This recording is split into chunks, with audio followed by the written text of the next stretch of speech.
ما نجموش ناخذوا عليه. لانه سليم الرياحي هو لما انتقلت بعض النواب نقول من كتله الاتحاد الوطني الحر او شركه الاتحاد الوطني الحر، انا مسميها ديما شركه، مشاو لانه عنده فكره سابقه هو مبرمجه في مخه، لانه يعرف البيع والشراء قبل النواب نتاع الهاشمي الحامدي بتاع العريضه، يعتقد العباد الكل كيف هو. وسليم الرياحي هذا انا ابني معناتها، وكان كنت قبل وصفاقسي ولد بلادي، وكان قبل يحس لي على برويته. هذا سليم الرياحي ما يرتقيش، انا كي نشوفه معناتها دائما نشوفه ابني ويسخفني.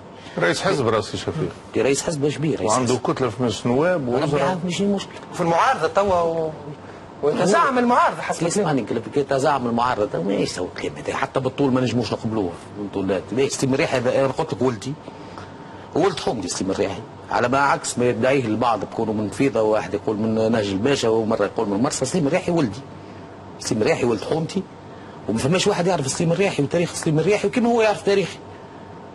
سليم الرياحي ولدي، انا قبل كان عندي برويته كي ندخل نقيل نخليها يسعى على البرويته. هذا هي حقيقه. واللي كان يجي هو فيها مش مشكل.